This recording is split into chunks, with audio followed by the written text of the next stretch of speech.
Hello, Algebra 2. Once again, here are the notes for factoring. This is going to be an awesome resource page for you when it comes around time for the test because you're going to get a lot of the formulas and strategies for factoring, and you will definitely want to have some of this on that page of notes that you're going to be allowed. So, it's all about factoring today.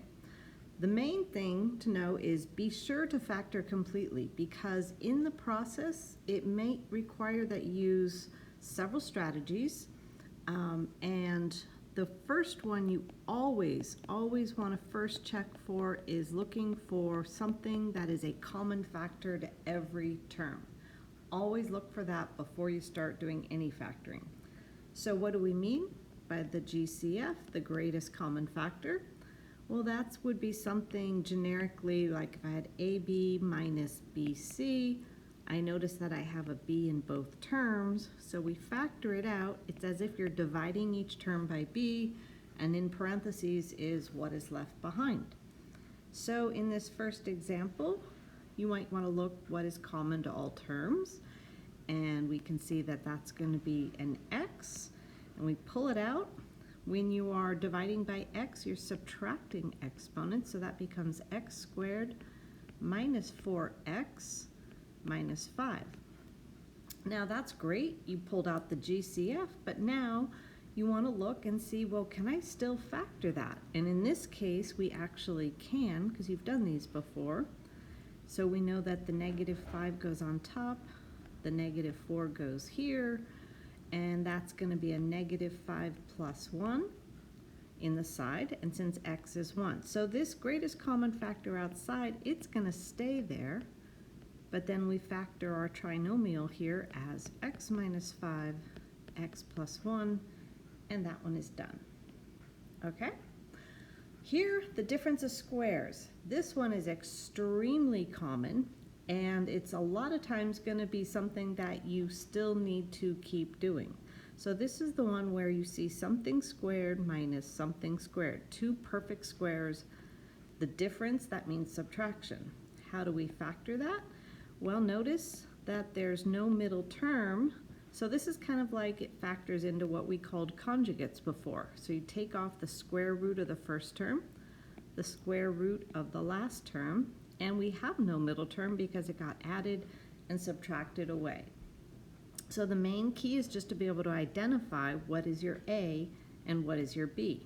So in this example, you're going to take the square root of the first term, that'll give you your A, so that'll be a 2x, and B is going to be the square root of the last term, which is 3, so then we know that this will factor into 2x plus 3 and 2x minus 3.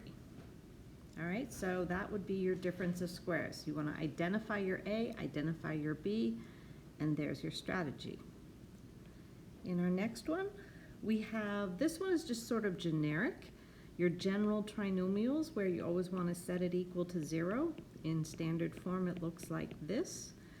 In terms of strategy, this is the one we took the first and last term as a product, and the middle term goes on the bottom, and you're trying to figure out what will multiply to A times C, but also add up to B. And what you are going to have to do when A is not 1 is you're going to have to do factor by grouping, which is actually our next strategy. So let's take a look at an example, because you have done these before. So we have here 3x squared plus 2x minus 8. So the first thing we do is our little x. A times c, that's negative 24. And down below is the 2.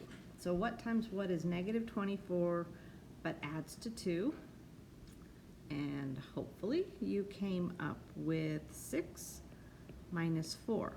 But because A is not 1, those are not the numbers that go into your parenthesis.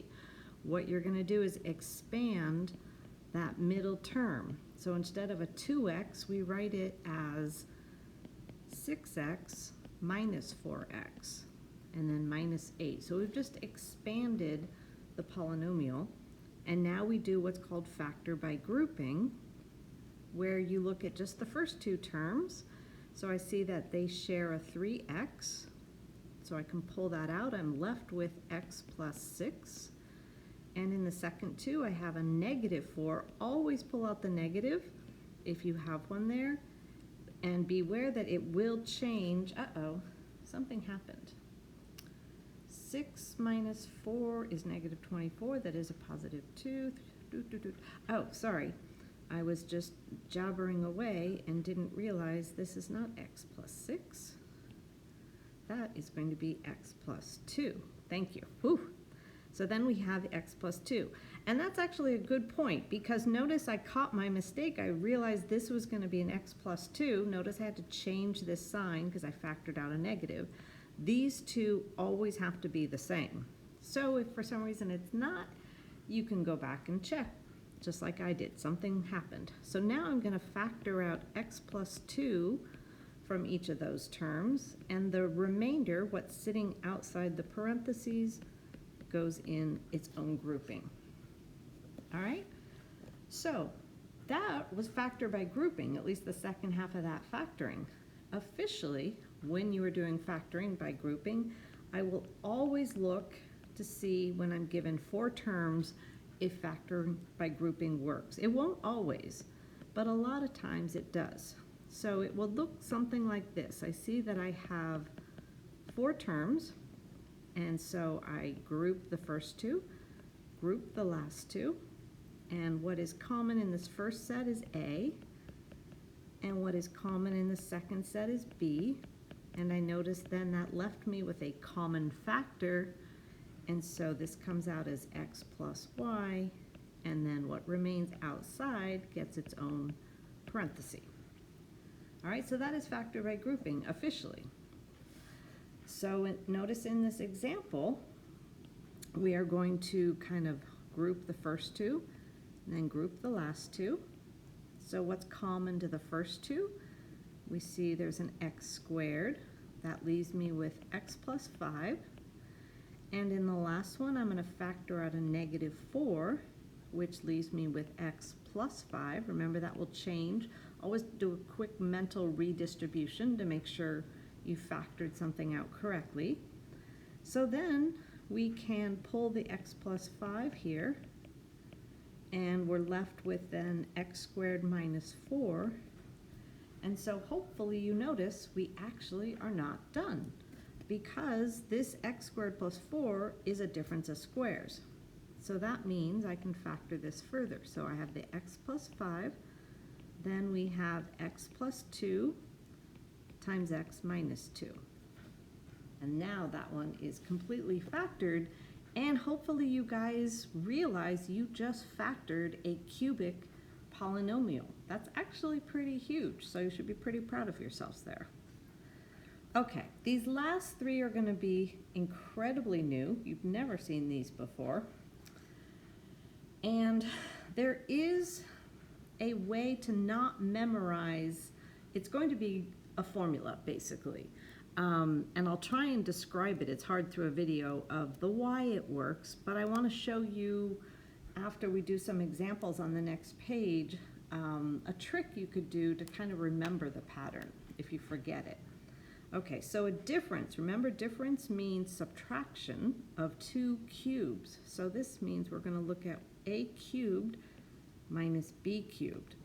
So a difference of 2 perfect cubes. So the first thing you do is you always pull off the first power of whatever you have. Identify what is the cube root of the first term, cube root of the second term. Pull that off. If it's minus, you have a minus. Now, what goes in the next grouping, let's think about what would have to go in that first term, since a times that term is going to equal a cubed. This is going to have to be an a squared, because that would be my first term. Same thing for the last term. I have a b. To multiply it against that last term, I have to get a negative b cubed. So this is going to be plus b squared. And so the finale, which doesn't necessarily make sense, but this is what it is a times b. So one thing you can notice is that the sum of all the powers in that second term all add up to 2. I don't know if you remember that from Pascal's triangle, so this kind of follows that pattern. So you have a minus b, the first term squared, the last term will be squared, and then the middle term will just be a times b. And in this case, in the second one, everything's positive. Okay, so let's try an example here. We have our a is going to be x, and b is going to be the cubed root of 64, which is 4. And so you are going to want to learn how to take the cubed root on your calculator. You'll be using that little x root button. And so this will be 4. So when we factor it, it's going to be x minus 4. So we pull off the first power. So the first term is x squared. The last term is going to be the 4 squared. And the middle term is a times b, which is 4x. And there you go. That factors a difference of cubes. Now we have the sum of cubes. So that means, which you don't have a sum of squares. You do, however, have a sum of cubes. And this is going to start out the same way. You find the cubed root of the first and last term, and you start off with the same sign as what you are factoring. And once again, the first term is going to have to be a squared, since a times a squared is a cubed. The last term is going to have to be a b squared, so that b times b squared is b cubed. But now, notice I have no middle term on the original, but everything is addition. So we need to subtract the a times b in the middle. That takes care of my middle terms of a cubed plus b cubed. All right, so let's try and factor this one. Let me use this color. So my a is going to be the cubed root of 8x cubed, which is actually 2x. So you have to take the cubed root of both the number and the variable. B in this case will just be 1. And so we start. So it's going to be a minus a plus b in this case, because we're doing the sum of the cubes. The first term squared, so it's going to be 2x squared. So this will be 4x squared. My last term will be just plus 1. The middle term, this is the one that people always forget. This is the one that has the negative. It's going to be a times b, which is just 2x times 1. And there you go. There's the sum of the cubes. So it is a little bit formulaic, but you are going to be able to use notes on the test. So that'll help. You don't have to. You just have to know how to use it. You don't have to memorize it. Okay, this last one, quadratic form U substitution. You will use this whenever you see something of this form, x to the 4th plus bx squared plus c, or possibly x to the 6th plus bx cubed. Anytime you see that the powers of x are in a 2-to-1 ratio, they've been doubled, okay? Now what you're going to do is you're going to go ahead and I'm going to leave a as 1 with these. I'm not going to give you the harder version. So we want to go ahead and just start it off like you normally would factor something. So we're going to have our negative 18 here. Whoa, what's going on? Sorry, getting a little dizzy there.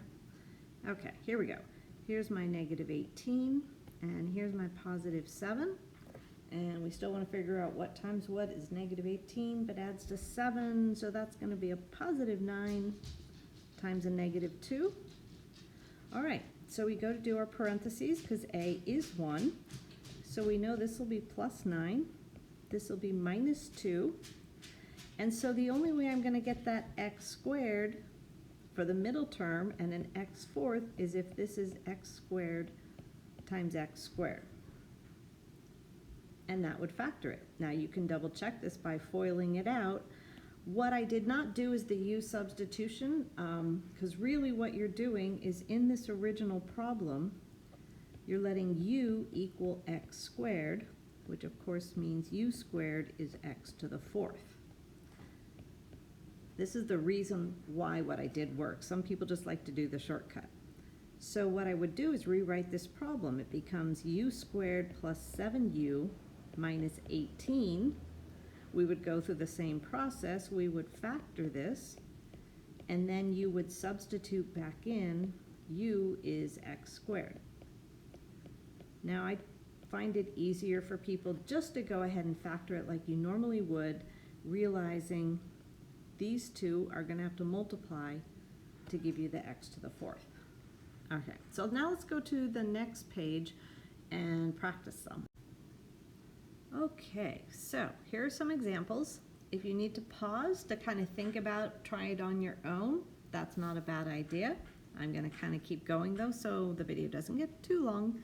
So we start by looking at this first example, and I notice that all my numbers are even. So that tells me I have a potential GCF. So I pull a 2 out.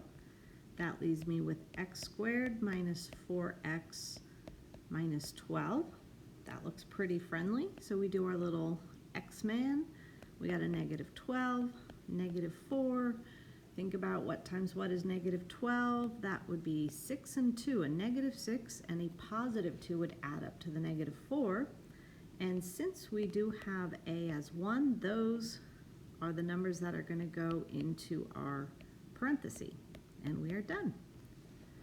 Okay, we move on to the next one, and think about, again, if you want to pause, look at your reference sheet, think about what strategy you would use, because you want to build those recognition muscles. So I see 4 terms. Whenever I see 4 terms, I try factor by grouping. It will not always work, but if it does, it's sure an easier way to go. So I see the first 2 terms have an x squared in common. That leaves me with x plus 1. And the next 2 have a negative 4 in common. That also leaves me with x plus 1. And so now I can factor out my common x plus 1.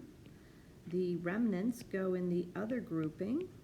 And hopefully you notice that we're not done, because we still have a difference of squares. So the x plus 1 carries along, but now we factor the difference of squares. The square root of the first term, the square root of the last term, and they plus or minus to make the middle term go away. Okay? Now this next one, it looks like a sum of cubes. It's so close to a sum of cubes, except 2 and 16 are not perfect cubes, but they are both nice even numbers. So I factor out my GCF, and voila, we find ourselves with x cubed plus 8, where a will be x and b will be the cube root of 8, which is 2.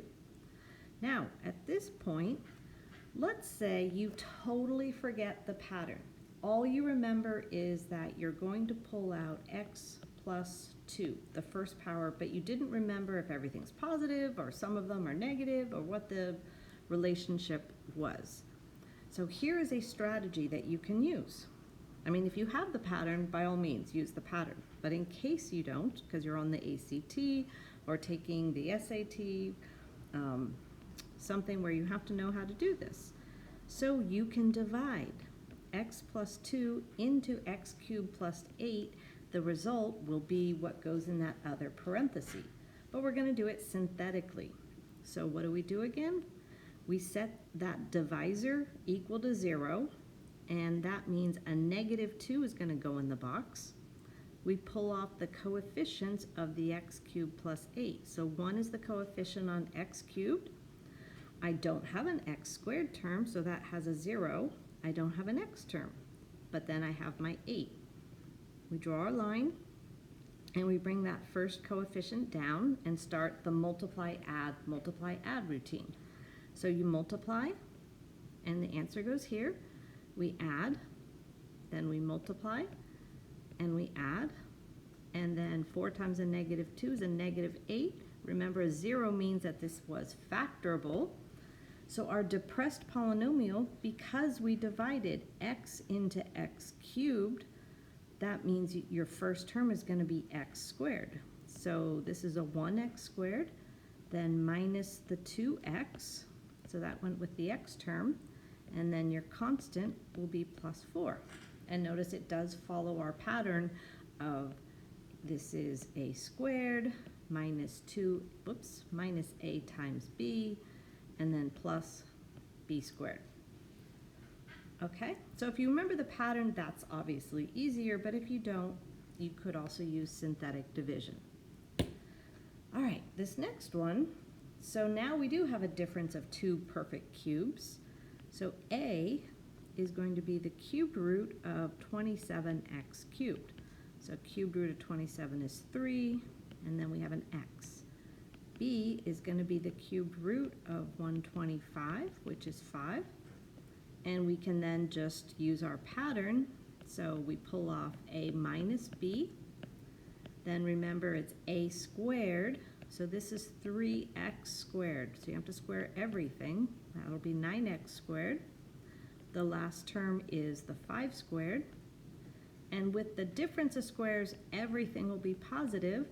And this middle term is your a times b, which will be 15x. So you can see it is a lot faster if you remember your formula, but that's true for a lot of things. It's always easier if you can remember how to do things. Okay, our last example.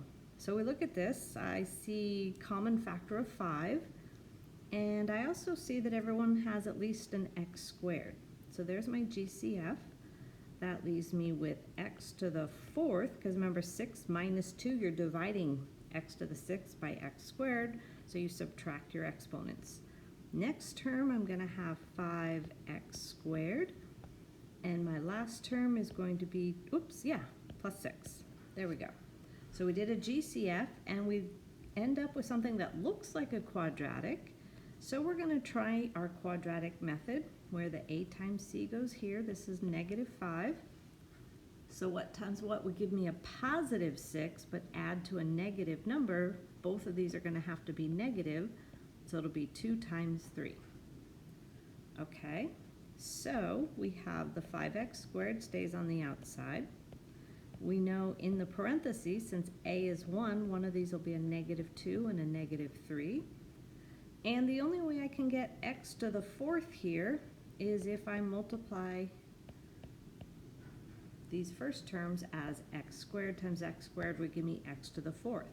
Notice if I do my middle terms, I have -2x cubed, -2x squared, and -3x squared gives me a -5x squared. Okay, so this is a really good resource, this particular lesson, that's going to stay with us for the rest of the year anytime you need to factor something.